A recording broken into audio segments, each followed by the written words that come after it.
Am I audible? Yes, sir. Hi, you are audible. Yes. Some problem in connectivity from my place today. Yes, no problem. I'll just switch off my video. I hope the bandwidth works better that way. Um, yes. Hi Dev, how are you doing? Deb, sir, you're on mute. Oh, hi, sir. Sorry. Hi. I'm switching my video because I think there's some bandwidth issue Yeah, at yeah, my same, end. same here. Yeah, I would also do the same thing. Yeah, yeah. Sure. Yeah, sure. Yeah.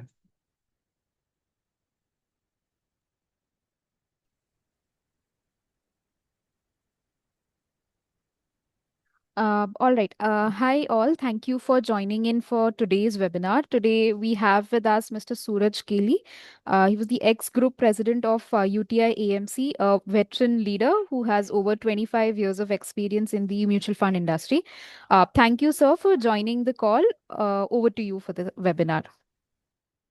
Yeah, I'll just share my presentation and I think let's pick it out from there.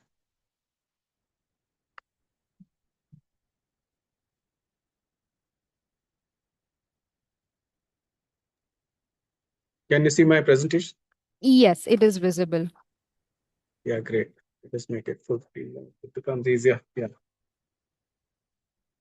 So first of all, thank you very much for joining in today. And a little bit of connectivity issue at my end. I hope I still remain audible and we are able to do this webinar successfully. So the topic, of course, as has been shared with you, is what is titled "The 7 Habits of Highly Successful MFDs." Now, these habits which I'm sharing here, are very practical. It is not something that's built in theory. So a few years back, my son set up a distribution business. And as I was guiding him in terms of how to grow his book, I think we had several insights, which we gained. And so I captured all those insights in my book, which is titled The Ultimate Client Acquisition System for Financial Advisors. And as you go through it, I think you start realizing that a lot of things that we do or don't do, have a big impact on the way the business builds. So the whole idea here is to, hopefully share with you a very practical template that can help you grow your business on a very sustainable basis. So it's a very simple agenda, and then after that we'll, open up for questions. I'll do a brief introduction where I will share with you, the kind of thinking that has gone in while, writing the book and from where those 7 habits are derived. Then we look at those 7 habits, and then of course we talk about a conclusion and an action plan. So in terms of my background, the only reason I show this slide is that I'm not a coach or a trainer. I've actually run businesses all my life. So in my last role, I was the head of sales and marketing at UTI. So all my life, I've been a practitioner. And so once I quit my corporate life somewhere in 2019, I decided to, spend some time sharing whatever I've learned in terms of sales and also in terms of investing. And so the book which I wrote was exactly, about how advisors gain their, clients, because that's the biggest challenge I've seen every advisor face. So if I were to ask you as well that what's the number one challenge you have, I'm sure client acquisition is right top there. That's the biggest issue we face in growing the business. So first of all, before I take it forward, what do I mean by a successful MFD? So, so here I've mentioned a few points here. What can constitute a successful MFD? For example, if you're earning annual revenue of about 1 crore. Now, typically in our business, if you take 100 basis point as your margin, of course, it has come down of late a little bit. You need a 100 crore book, right? So that's one element. That was the size of the book and what revenues are you accomplished or you're getting through it. The second part here is at what pace are you growing, right? So are you growing at 10%, 5%, 8%? So the last 2 years, the Nifty has not gone anywhere, right? So I find many advisors who are still stagnating at the same assets or even lower than what they were 2 years back. So when I say a successful MFD, I feel that so what I'm really wanting you to do is grow at a consistent pace of about 26% plus. Now, where does this number of 26% plus come? It comes from the fact that if you grow at 26%, then in 10 years you grow 10x, right? So that is the kind of growth you can have, and that really has a significant impact, not only on the scale of your business but your lifestyle and every other aspect of life. And every business that you build also you need to ensure a very high client retention rate, right? So you want to have a loyal clientele. You don't want your clients just moving out, in and out. That's not what you're looking at. So typically, when I mean a successful MFD, I feel that all these parameters should be met. It is not either or, right? So yes, you must have a good revenue, you must have a good book, and you must be growing at a very significant rate. I think that's very, very important. And your clients must be delighted with your services, and hence they stay back with you. So that's what my definition of a successful MFD is. So incidentally, today, when you look at the numbers in India, we have only about 2,300 MFDs, right? Who have 100 crore plus book. That's a small number. So even if I take MFDs that work with NGA or Prudent or any other aggregator, this number is not more than 3,000. And essentially, if you take an ARN today, that will be about 4,50,000 plus. So you can imagine it's less than 1% of the audience that really gets to this kind of a number. So what is that secret recipe that gets you there? I think that's really the topic for today. So before I dive in, I also want to share with you, how I think about a business and how exceptional businesses are really built. So essentially, in my view, if and everybody knows this, that if there are no clients, there's no business. But most of us end up with low value clients, resulting in a mediocre business. So if you really want to build an exceptional business, you have to have access to high value clients. So, without that, it's impossible to really build an exceptional business. Now, the next part is really your skill set, that your ability to identify, acquire, service, and nurture your high value clients creates an exceptional business. So all these are skills. That how do you identify them? How do you acquire them? And so when I talk of the 7 habits, what I'm saying is that those skill sets have been captured in a manner that you're able to practice it on a day-to-day basis, right? So you build a kind of proficiency where it has become a way of life for you. So that becomes very, very important.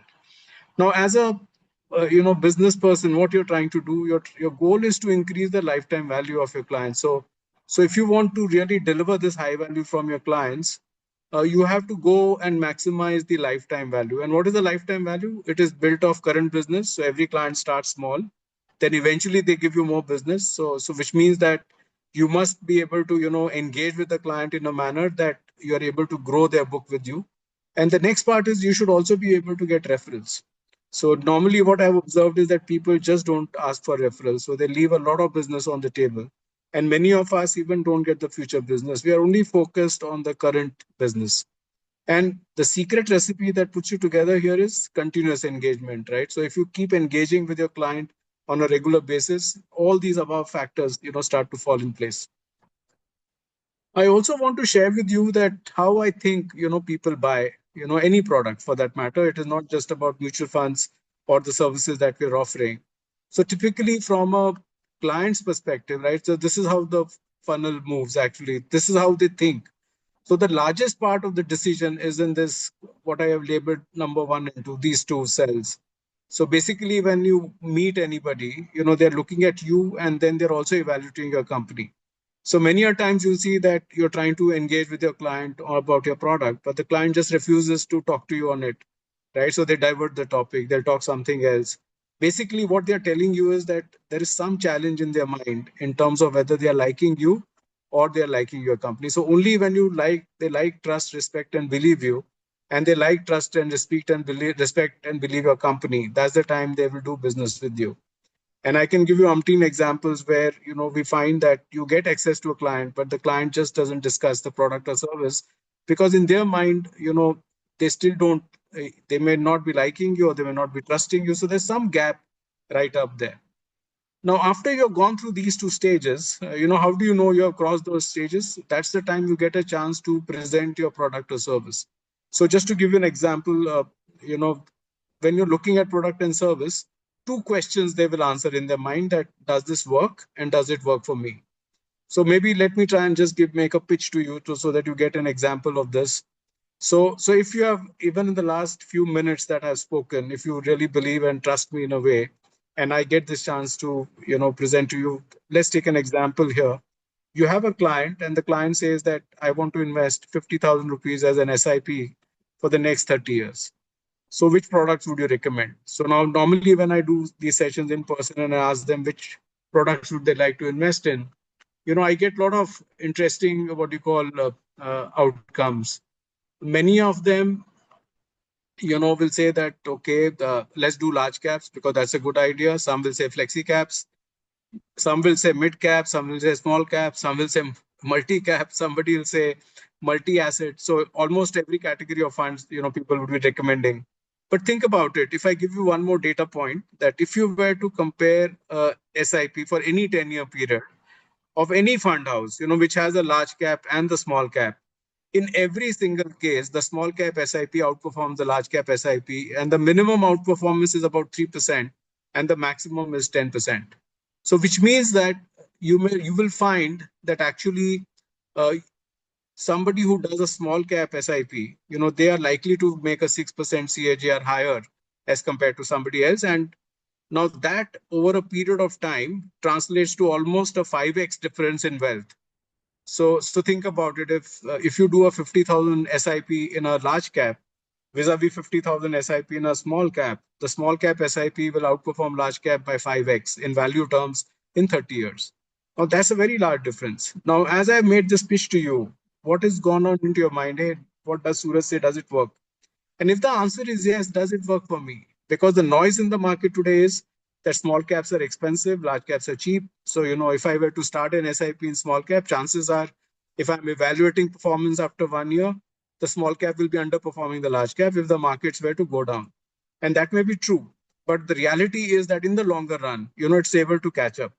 So same thing happens with your clients. So once they go through this discussion, if they're convinced about whatever you have said, they move to the next step where they're thinking about, okay, they do those value comparisons. That should I do direct? Should I do it with you? Should I do it through the bank, which is servicing them? And then only when you stand out, they would want to do business with you. But interestingly, there is always a gap, even after they have said yes. Many a times you'll face situations where the client has said yes, but they don't sign on. Because what happens in this phase is they are revisiting that entire equation that I've taken here. And many a times, they'll be saying, oh, maybe I'll get this money from there, then I'll start, which is 6 months down the line. But they never tell you why, they are not started off. And after that, you may get a sale. And after the sale, we deepen our relationship through upsells or cross-sell. So in my model, whenever I talk about, upsell versus cross-sell, I do believe that cross-selling is very, very difficult. Upselling is much easier. So generally, I recommend, all MFDs to focus on one product category or one product and, grow the business. I'll give you an example why I'm saying so. So let's take an example that somebody tells you, why don't you sell also PMS or an AIF? Now, in an AIF, the minimum investment is 1 CR. So typically what happens is that as soon as you decide to do another product, the customers who will be buying from you changes big time. So the best way I can illustrate this point is that let's assume there's somebody who's selling tea on a regular basis and a great makes tea very well, and somebody tells them, hey, why don't you add coffee as another product line? Now, when you add coffee, we all know that many tea drinkers don't have coffee. So when you put coffee on the table, right, what you find is that the new set of clients are coming in, and that's not really cross-selling. Cross-selling means you're selling to the same client another product.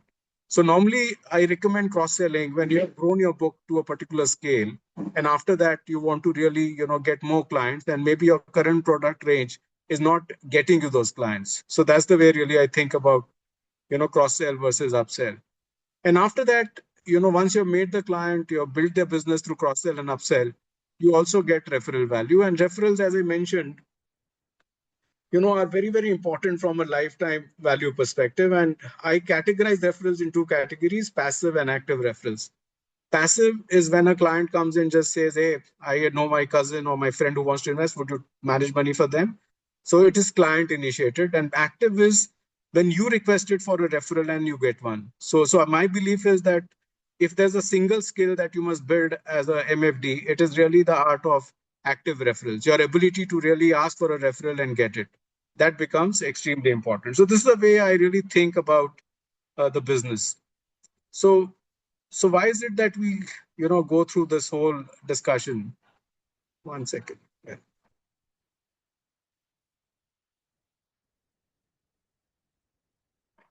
So the reason I'm, giving you this backdrop is that typically, if you really want to grow your business, and that's where the habit part comes in, you will see that behavior changes will precede results. So in this model here, what I'm talking about, let's assume you are here today. So let's assume that somebody with 25 crores of assets. Now, 10 years down the line, that 25 crores may have become 250 crores, or maybe they are still at 25 to 50 crores. So if you have not grown much over 10 years, your CAGR is very low of the business, 0 to 7%. And it's really not that what you really want in life. If you've grown at 15 to 19%, you'll grow 4x to 7x. So maybe you'll become 100 crores from 25 crores. And that's not a bad outcome. But interestingly, that if I really talk to three individuals who are on these three different lines here, it is very difficult to distinguish in the first 2, 3 years who's on which line, right? And the reason is that the compounding effort of whatever you're doing only shows up much later. So if you want to move from this red line to the yellow line or yellow line to the green line, what you can really look at is the behaviors of individuals. So for example, if I were to ask you a few questions and tell you and discuss about it, from your behaviors, I can predict on which line you are, right? So it becomes that simple in that sense. So change in habits precede changes in business growth. And that's why I focus all the time on behavior changes and habits rather than really talk about something. And I don't even know whether it has registered in your mind or not, when I'm sharing those points. So the best part when you focus on habits, first of all, habits are under your control. So you are the master. They are observable and measurable. So I can tell you that do this, don't do this, or do this more. It's much easier to then, give feedback. You can track the results and make changes to improve. So all you need to know is the habits that successful MFDs follow and incorporate the same into your daily routine. So that's really the way the presentation is structured. So the only thing I always give as a disclaimer is that, look, I don't, my assumption is that you all of you are ambitious and want to make it big.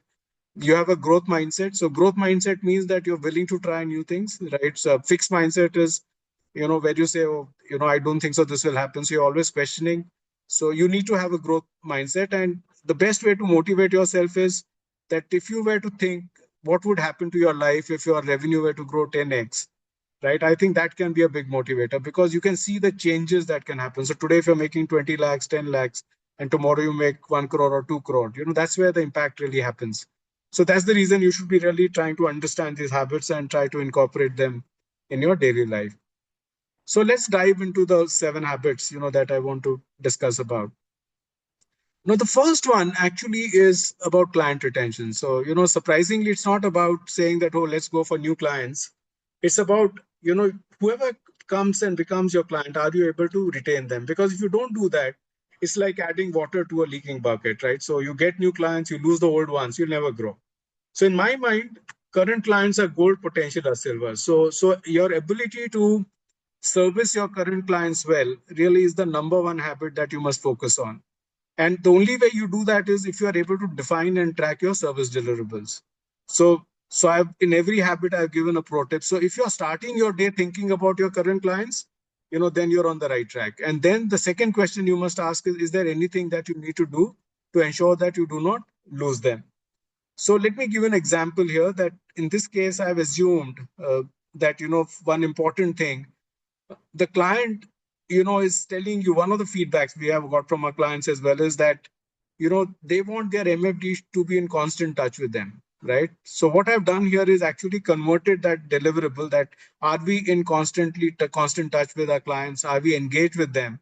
So what I've done here is I've just put 3 months here and all the names of the client families are written in one of the columns. And as you can see, there are these red and green cells here, which I have built up.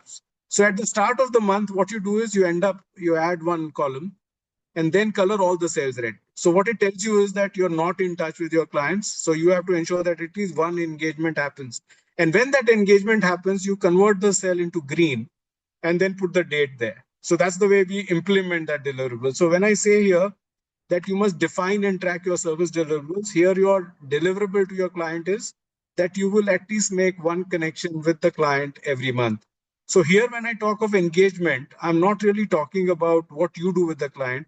It is the response that the client gives you. That's what we're measuring. So if the client does not respond, then there's no engagement, right? Now, just imagine the power of this.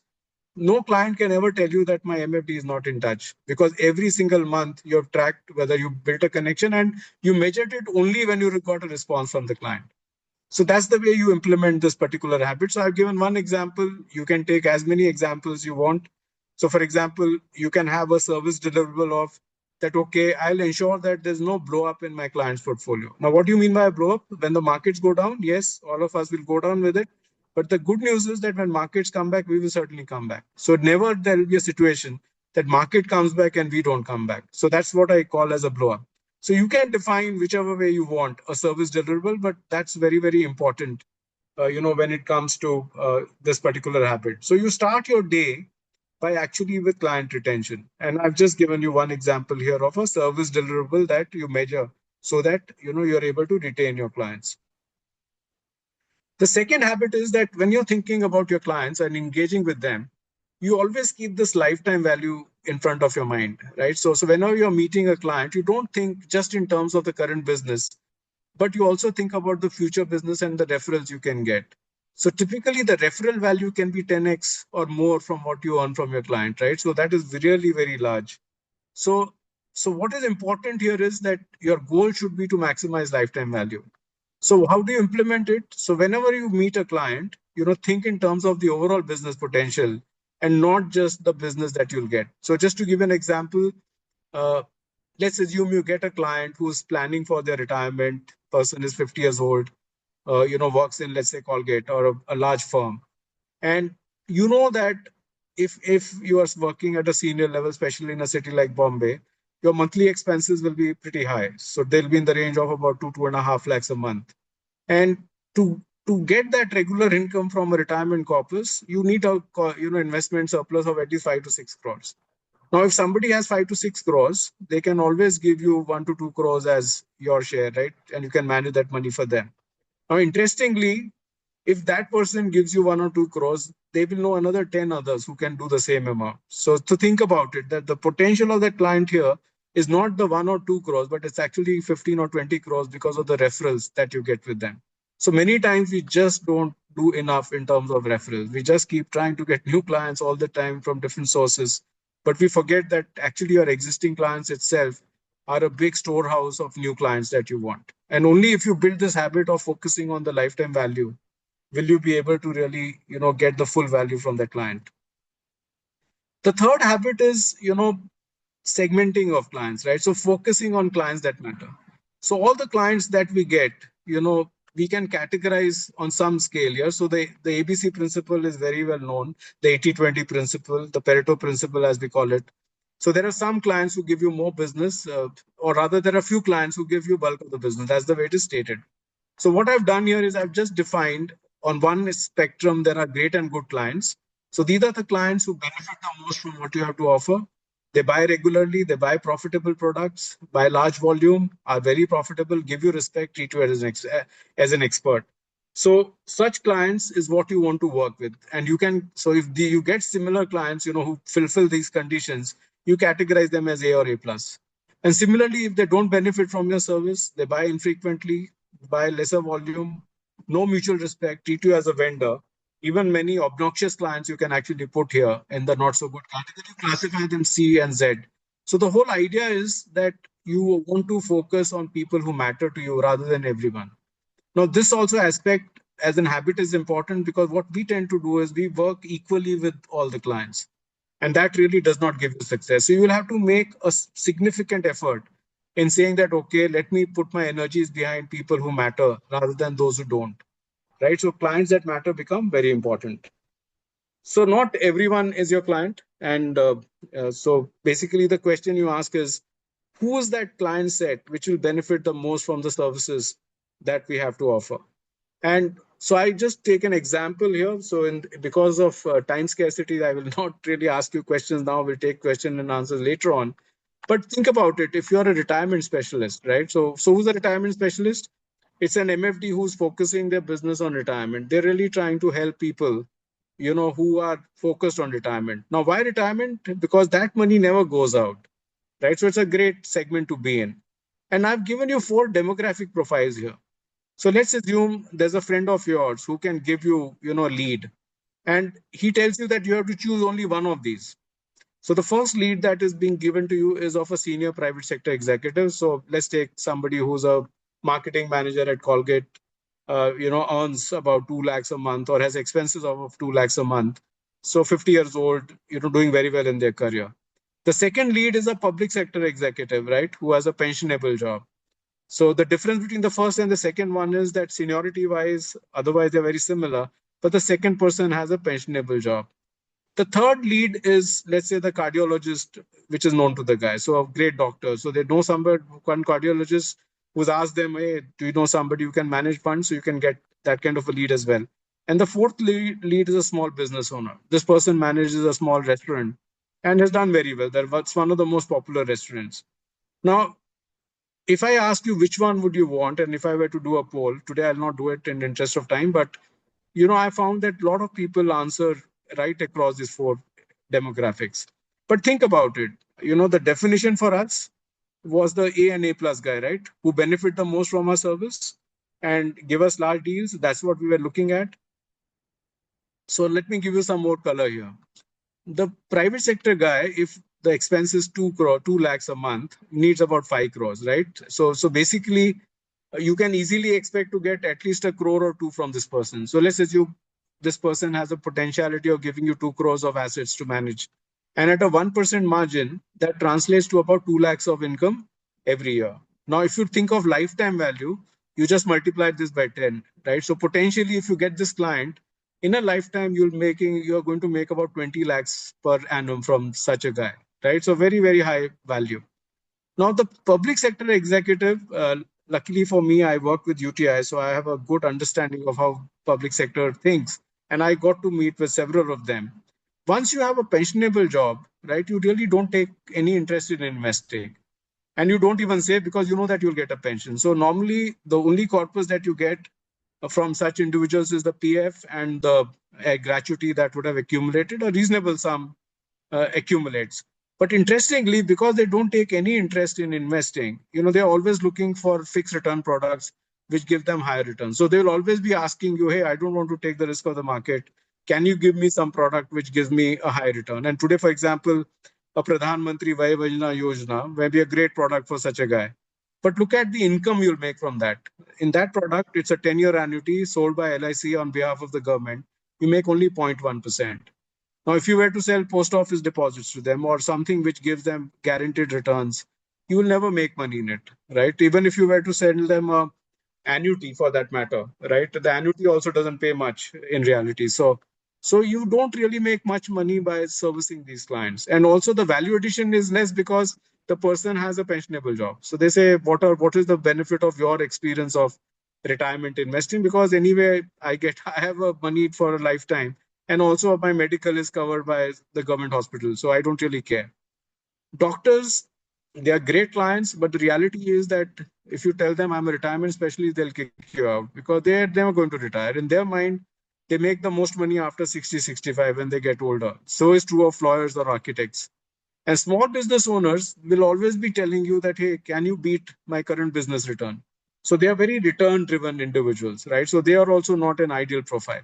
So that's what I'm trying to first highlight, that be very clear about that not everyone is your client. So that's a very important habit that you build in.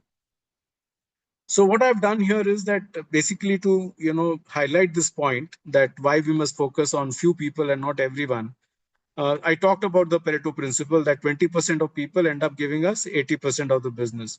Now, if you run on this, once again, an 80-20 rule, so which means that on this 20, you run a 80-20, it tells you that 4% of clients will give you 64% of the business.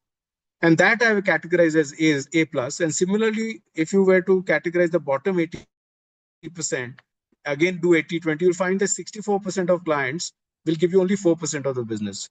So what it means is that even if you were to lose 64% of your clients, the business loss will potentially be only 4%. Now, why is it important to give up on some old clients? The reason is that if they're not going to add significant value, time is something that cannot be expanded. So you want to focus your energies on people who really matter. And that's where this principle becomes very important. So maybe I'll give you some thoughts about how you wean away your clients later. But it's very important that you realize that your time should go here, where clients who matter and not really on everyone else. And even when you're seeking to get new clients, you focus on the best quality clients, not really, okay, anybody will give you business, because that's not the way businesses grow and become exceptional. The fourth habit, which is again something which you have to inculcate all the time, is asking for referrals, right? So now asking for referrals and getting them is a skill, and figuring out a referral method that works for you is very, very important. So my view is that because it's a skill, the way you measure the skill is that you must aim for one referral per client per year. Now, in the previous slide, I've already done away with the Z clients, right? So I'm talking about this group here. So if you have got, in this particular case, let's assume there are 100 clients they have, the top 30, 40% I'm talking about. So each of those 30, 40 people should give you at least one referral a year. Then you have that skill in place. So many a times, when I've asked people that they should get a referral, in fact, when I was even training my son, the first feedback comes in, hey, clients don't give referrals, right? And as I mentioned, it's a skill that you build. So I have anyway said there's a measurement that if you have that skill, on an average, you're getting one referral per client per year, right? So in reality, what will happen is that 50% of clients will give you an average of two, and 50 will still not give you, but you can still average one client per year, one referral per client per year, you can easily refer. Now, in the active referral technique, what I really did was I realized that actually the reason why people don't give referrals, you have to ensure that you do away with those reasons, right? And you actually need a particular script as well so that you can get a referral. So the preconditions which are required to get referral is you cannot take for granted that clients are happy. So the clients must be happy with your services.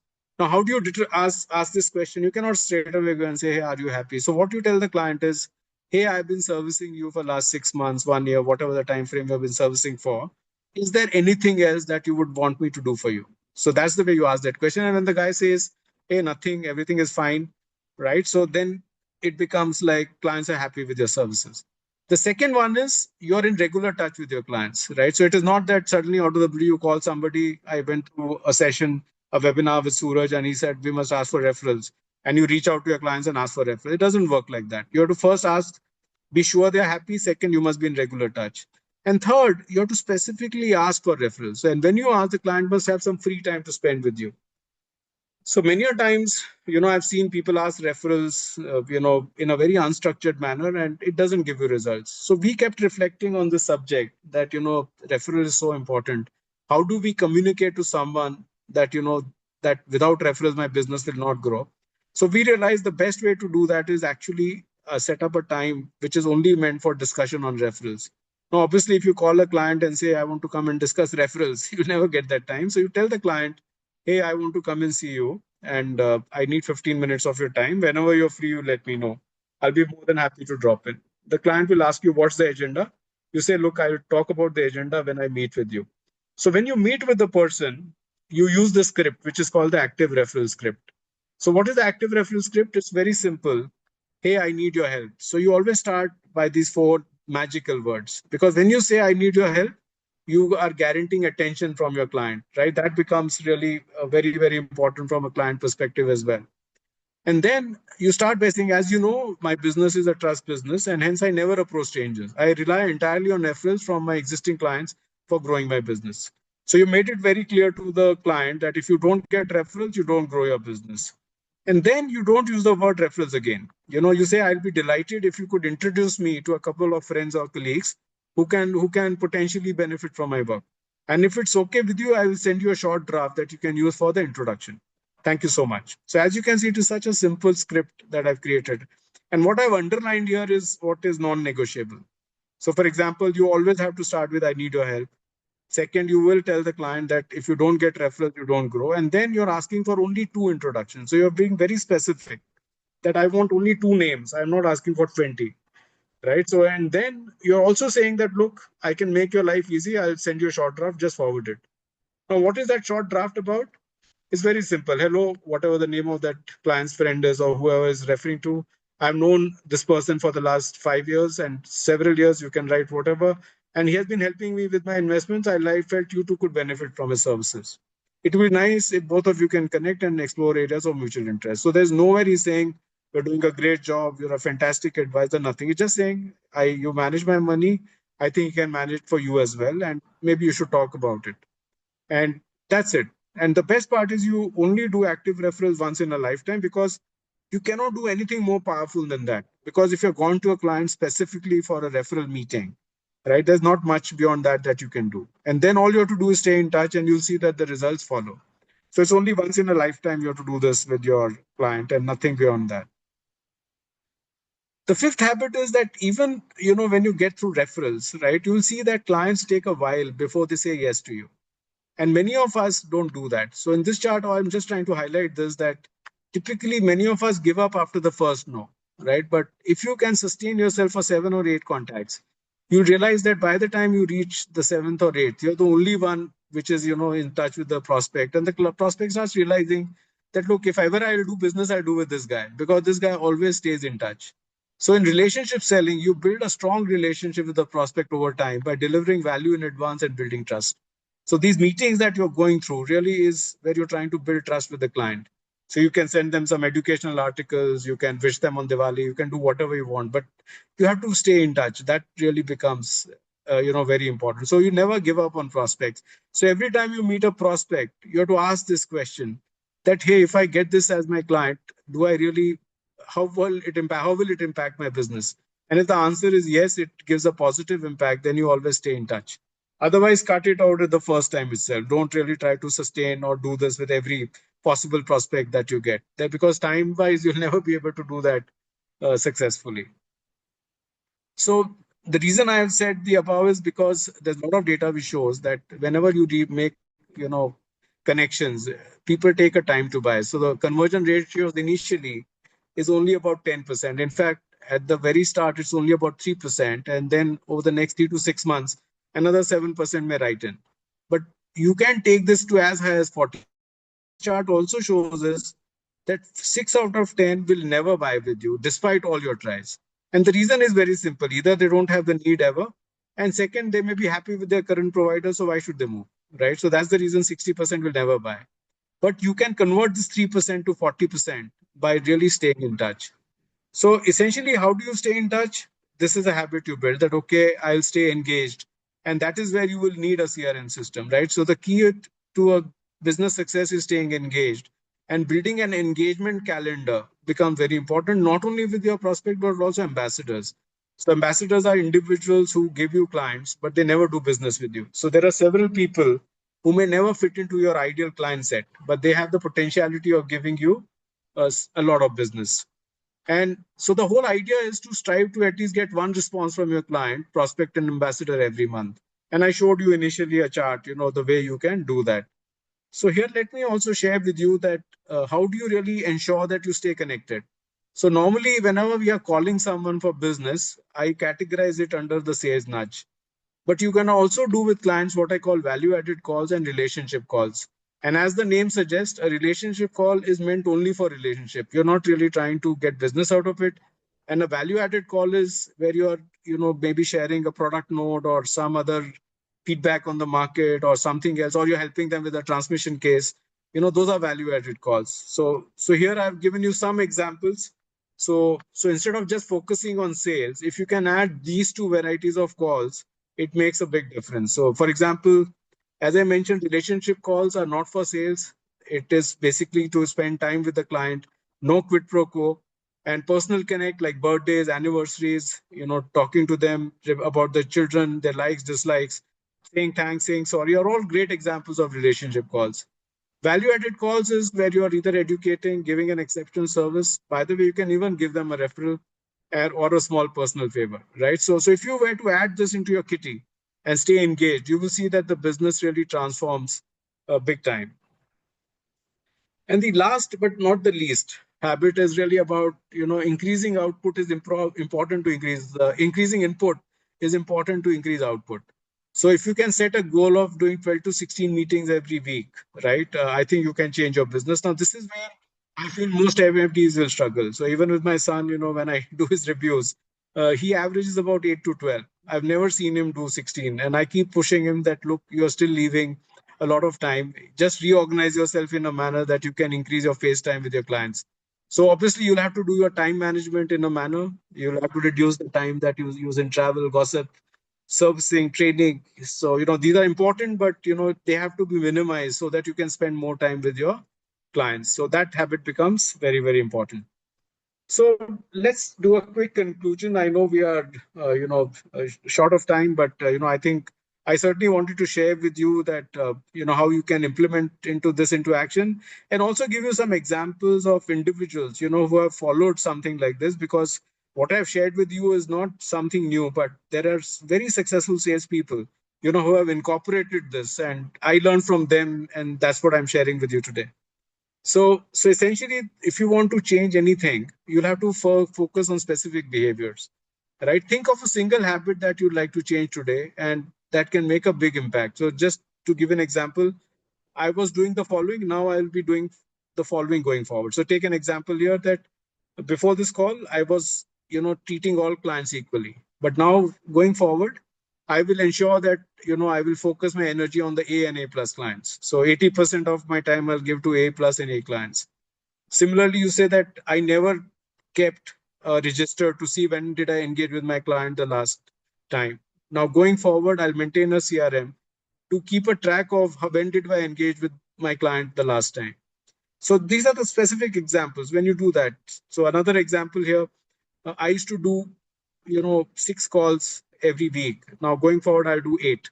So don't put a very large number, get to 8 and then get to 10. So, that's how you really bring learning to action. Otherwise, whatever I've shared has no relevance actually.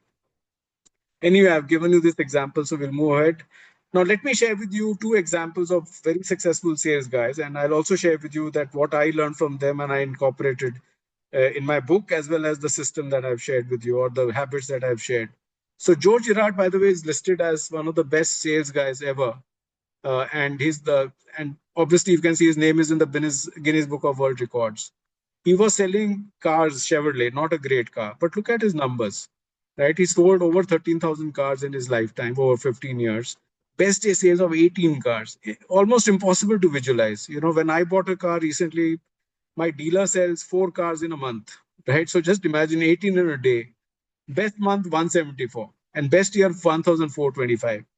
And so when you ask him what was the secret recipe he had no recipe, or he said, look, I did this, day on day, day after day. That was my lifeline. So first of all, he said, I'm so organized, it's sickening. So obviously, if you are not organized, you'll never be able to succeed in sales. And that's why CRM and other things become very important. Then he said, I never sold a car in my life. I sold Joe Girard. People buy people, and that's what people buy. Now, what does this mean? It means that actually the differentiator is not the products. The differentiator is you. So many times, we are always trying to look at a unique product to sell. You don't need unique product. The experience that people go through when buying from you, that is the uniqueness. And what did he do? Every month, he would send a card to his customer.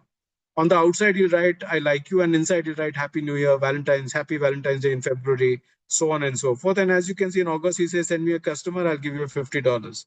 Now, most importantly, all his cards were always handwritten and signed by him. And he writes in his book that when he actually, hung up his boots, he used to send 29,000 cards every single month. In fact, he had a team of 3 people who would pack those cards and, put them in. He would just do the signing. But this he kept doing and regularly. The whole idea was he wanted to stay top of mind with his potential clients, right? And obviously, the sending me a customer is like a referral. So if you get a referral, you just thank the guy by saying, sending a box of chocolates or something else, or something that you do which shows that you value what was done, so that the customer is, incentivized to send you more leads. That's what he really did. And that's got him the greatest success. In fact, he mentions in his book, almost 25% of his sales would come from this $50 thing that he used to share. So it was a fairly large number that had got built over a period of time. And many times people would say, introduced 2 guys would say, I've introduced this guy. He would give $50 to both. He never really questioned that. So very interesting chap in terms of how he built his business. The second example is of Mehdi Fakhrizadeh, right? So Mehdi is the best ever insurance salesman. I was at MetLife. So if you are at Fidelity, Peter Lynch is your god. If you're at MetLife, then Mehdi is your god. his name would suggest clearly, right, that he's an Iranian. Now, just imagine how much Iran and US are in love with each other. We know that. Despite that, he got this great success in the US, right? And so when you ask him what was the secret, again, he said the same thing, that he summarized his success in just 2 words: service and habit. He knows that service given to others will eventually lead to success and that good habits produce great results. So, in the success system, he explains how to perform inward personal analysis and migrate from our poor habits to great ones through simple guided introspection, a simple checklist, and daily attention to desired results. So, when I tell you that, look, you have to convert into habits, the reason you do that is that ultimately to get results, the changes have to come in you. It is not really from outside that things will change. So there's no magic wand that makes our life easier. But yes, if you follow a system on a regular basis, step by step, without compromising on them, you get the greatest success in life. So that's the end of my presentation. So here's my book which I've written. I have a QR code as well if you're interested in buying it, and my email ID and phone number is given here. So I'll stop here so that we in the next 15-20 minutes I can take all the questions that you have.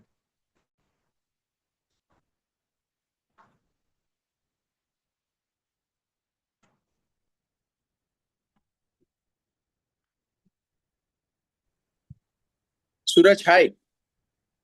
Hi. Suraj, hi. This is Yeah, go ahead, Sridhar. please. Yeah, Hi, Sridhar. yeah. How are you doing? Yes. Hi, all good. Lovely talk.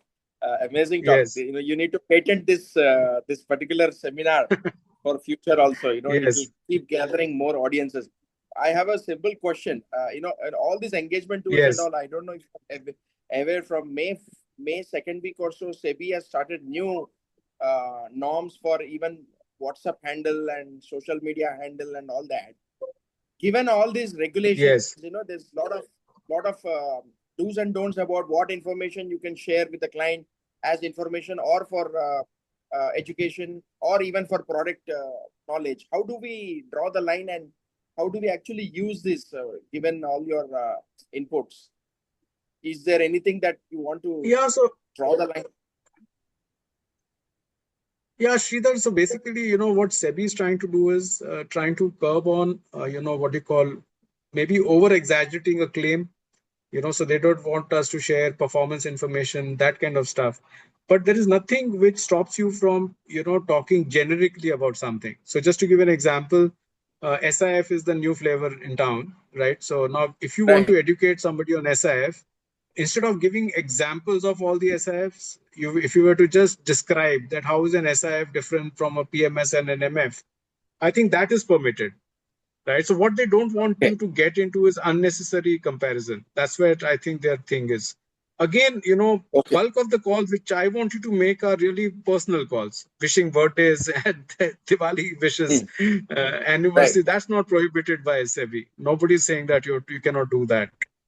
So Right. obviously But what was suppose you happening make is a that, yeah. yes. Yeah, go ahead, please. No, so I'm saying that from a SEBI perspective, what they've mandated is that you have to give your ARN number, give your firm name, that's Right. and mention that mutual funds are subject to market risk. I think that's what they've really mandated. Even not that, they've said, okay, you're a AMC registered MFD. I think that's what is the sign that you have to do. So for Okay. me, it is Okay. like saying somebody signing off and saying, okay, I'm Doctor So and so, registration number so and so. I think it is something like that. So that makes you actually a better professional. I don't think so that hurts you. Right. Right, but Okay. because we are Okay. not used to these things, we feel that it's a problem. But you look at all the medical, doctors and all who also communicate with you. Even when they're writing a Right. prescription, all the information is there, right? Which they have to Right. mention the registration number. So I think that is Yes. what the mandate is. So I don't think so. You should see as something constraining you, but Right. at the same time, be vigilant that you're not making tall claims which are not possible, right? So and not giving Mm. information which is not realistic. Yeah. Right. Right. So because I have created a Yeah. different way of engaging by having a broadcast list, and Yes. everything from whether in the coming week Bakrid is a holiday for markets or trading days and so on. Everything I share, Yes. and the clients appreciate that. It has become Yes. a unique engagement tool for me. Is there any restriction Yes. for doing that? That's a Because it's all kinds of information. No, there's no restriction there. Yeah, so Yeah. all I've said is you have to mention those three things. So like Umesh has also written here, can you put your banner on Ganpati or Navratri? Yes, of course. But you'll also mention below that, after the firm name, your AMFI registered mutual fund distributor, your ARN number. Right. That's right. it. Got So it. that's the only requirement. Yeah. So I think, yeah, you can do all this stuff. There's no restriction on that. Yeah. Okay. Okay. Thank you so much. Yeah. Yeah. Uh, Yeah, sure. Hi, Suraj. Hello, Suraj. Yeah. Hi, Mahendra. Yeah. Hi. Go ahead. I Yeah, first, Mahendra. Yeah. yeah. First of all, in short, because of time, it's a wonderful session which you have taken. It has opened up our minds in different ways. So beautiful session. Thank you for this and for your time. My question over here is, one is with regards to broadcast list. The guy who spoke earlier said, sometimes sending too many messages also becomes over this thing for clients. So how do we, have a gap? Yes. That is one question. Second question is, as you said, we have to have a proper connect or contact with our clients, and you gave different ways of connecting with it. Now, if there is already a gap, how do I restart that? Because as you said, suddenly going and asking for referral or something can be odd, but how do we restart again connecting with that? Correct. There may be a gap of 2 years, 5 years or more. So how do I bridge that gap and restart again? If you can help me on that. Yeah. No, so I'm a very straightforward guy. So the way I really talk to people is, suppose I've not been in touch with 2 years somebody, right? So sometimes it happens with your own friend. It happens with, some classmate of yours. There's so many such situations. I just start by saying, hello, so and so, whoever that person is. It's a very long time since we have connected. I hope everything is all right at your end, and just conclude there. I would not even write the third sentence. Okay. I hope all well at your end. So I was thinking about you, something like that. So just try 2 lines and then it starts off, so you don't have to necessarily, send some information or something. The whole idea is to just reach out and say, I was thinking of you. Hello. That's about it. So don't try to over engineer it. My personal mantra has always been, keep your messages short. Don't sell ever on your, communications. That's not the way to do it. The whole idea is establish a connection, and selling only happens when you meet in person. I've never been a person who has recommended that you sell, through your messages. That's not a great idea. So when So even when there's an NFO, for example, right? So if you are interested in selling NFOs, but many of us don't even do that. But even if you're selling an NFO, you can always say that, hey, this new product has come. I found it a bit unique. Would you be interested in knowing more about it? So you never try to say, Arey, this is a product, this is the best thing to have happened in the world. There cannot be anything better. That's not the way you do it. So I think, and many times AMCs send us one pages. You can always say, I got this, I thought this was interesting. You may want to read about it. So that's the way, if you do it, I think nothing stops you from doing that. Yeah. Okay, one more last question. Can we promote AMC creators on WhatsApp? Yes, I think you can, because the AMC, whatever they're produced is all vetted. So you just say that this was, this is interesting information I received from the following AMC, and maybe it will be of interest to you. That's the way I would use it, and use AMC creatives. Yeah. Okay. One last question, Suraj sir. Yes. Do you find, or is there any observation about from your side? Are you finding any difference meeting people in person and going online and converting online or converting in person, physical presence and online presence? And if there is a barrier wherein we are at a different location, person is a different location, how do I break that barrier or build a trust before I connect with the online client? If you would have asked me this question before COVID, I would have said there's a difference, right? But after COVID, there's not a difference. I've seen that, yes, in person is always more stronger. You cannot really, say that the same effect gets created online. But reality is that online also is fairly effective. So the question is about, is online as effective? The answer is yes, right? So, and I've not seen anyone, in fact, we still have many clients whom we have never met even once in person. Yeah. Okay. Right. Okay. And just the conversation is online. But yeah, so we always tell them that, look, if you're coming to Mumbai, we are based in Mumbai, we'd love to meet you. Or if we are coming to your town, we'll certainly give you a buzz and catch up. So it can't be that I go to that town and I don't meet my client whom I'm doing business with. Right. But it's not necessary from growing business. Business growth will happen irrespective, is my view. In both the channels, it will happen effectively. Got it. Okay. Thank you. Thank you so much. Thank you, sir. Yeah.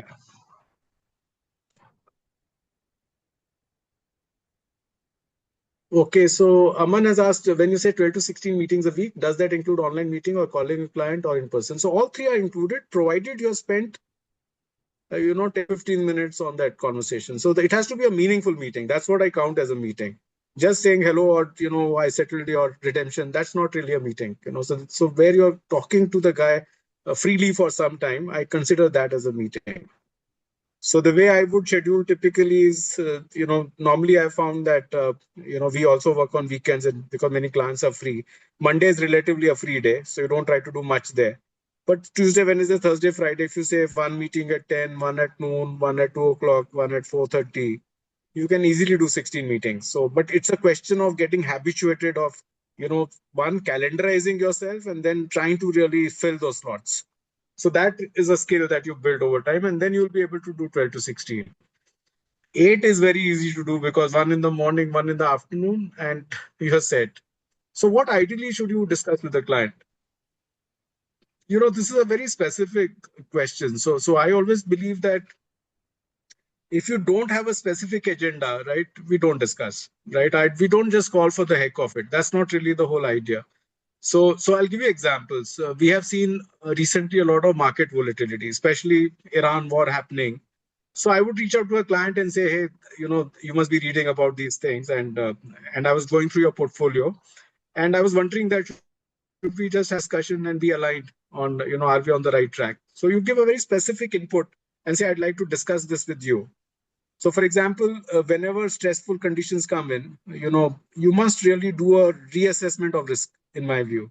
Now, don't go very technical there, but at least tell the guy that look, markets are currently wobbly, right? And how would you react if they were to correct another 15% from here?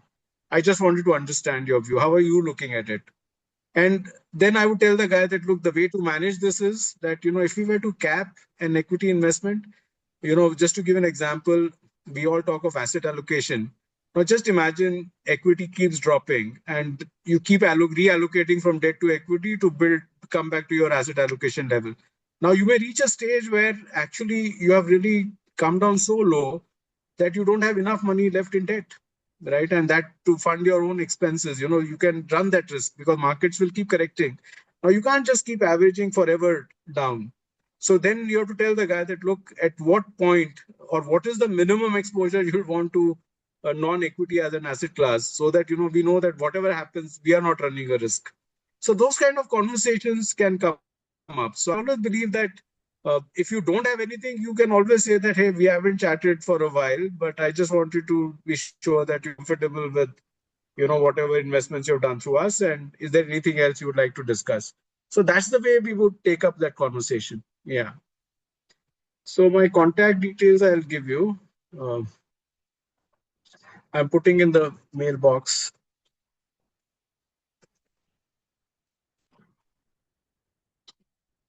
One second.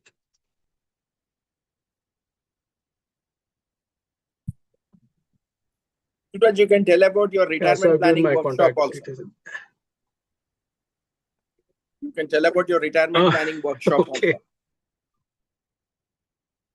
Yeah, so basically, so just to give you a couple of other information before that. So our business is entirely predicated on what we call retirement plan, not retirement. So how do I put it? On retirement income. So most people, when you talk of retirement, you're talking of savings, right? So the savings you do in SIPs and equities and grow your corpus. But you need to deploy that corpus for the next 30 years. And so obviously, if you've made money through equities, you will be equity heavy by the time you retire. And now you want to reduce your equity exposure, on what you're comfortable with in your retirement years. So that's the business that we do in terms of transitioning to retirement, as we call it as a segment. And so as we did that business, we had a lot of insights on how people think about retirement. So they have questions like, how much money should I have? How would I fund my medical? All those questions come up. So I have actually written a book called The Desi Retirement Plan, which will get published in the next 2 weeks. And basis the Desi Retirement Plan, I created a workshop. Basically, I do webinars on the subject. Yeah, I'll talk to Deb and also do with all of you one day about that subject as well. So that's what I do, and obviously, because it's fairly important topic. I also do workshops with corporate entities, where corporates are willing to sponsor for their clients, for their employees. So that's what also I do. So, but yeah, I've been working in the area of retirement 100% of the time in the last 3 to 5 years.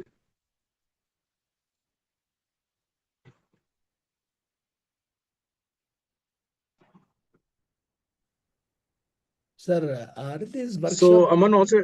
Sir, Yes, sorry, Raj. Go ahead, please. Yeah. no, this workshop that you mentioned, Yes. is that just for MFDs or is it for the direct clients or I do for both the groups. So when I talk to MFDs, I'm sharing with them how they can use the retirement, transitioning to retirement as a business segment to grow your AUM significantly. And of course, I give them the insights in terms of the pitch and other things as well. So some AMCs, but I've not approached any AMCs since I've just written the book. I'm just putting that together. So, Okay. but yeah, it will be available to MFDs as well. Okay. I mean, are these already on or they will come after the release of the book? No, they'll come. They'll start from. So the webinars I've been doing, I've done 2 webinars already, but the webinars I do once a month. I just put it on my LinkedIn. Whoever comes, I try to restrict the audience because I like conversations with people. I'm happier to have only 5-10 people and have a good chat rather than have plentiful people. So I don't really market it very aggressively. And Sure.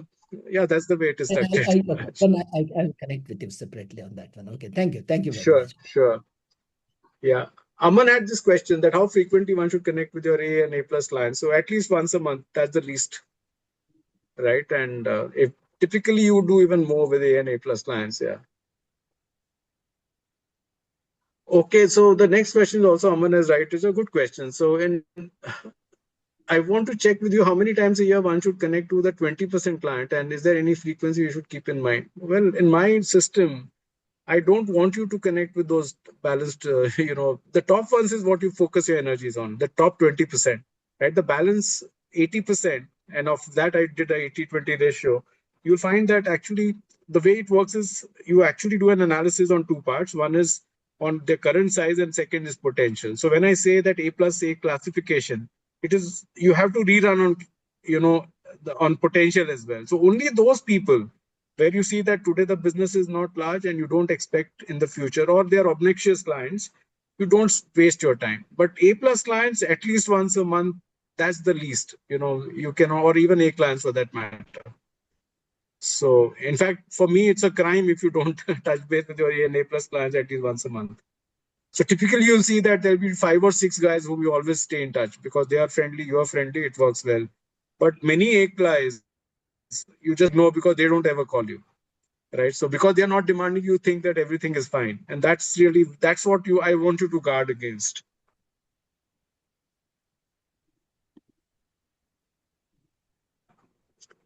I hope I answered your question, Aman. Yeah.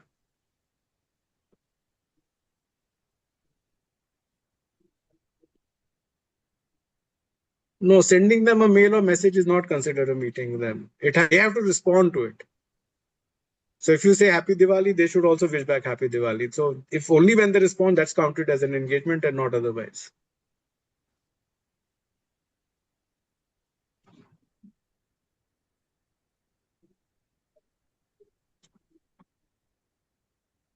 Yeah, thanks, Aman. Yeah. Any other questions?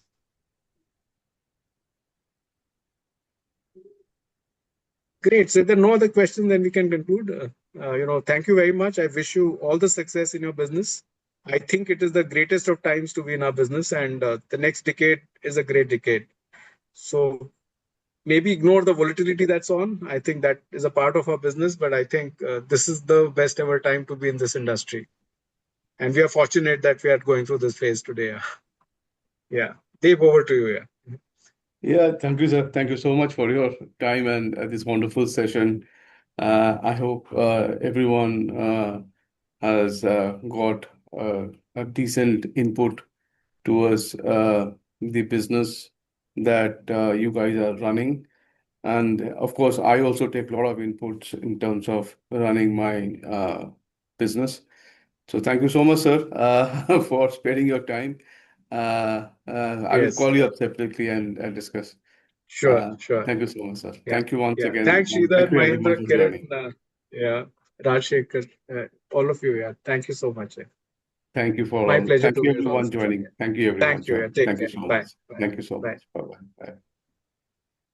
Bye.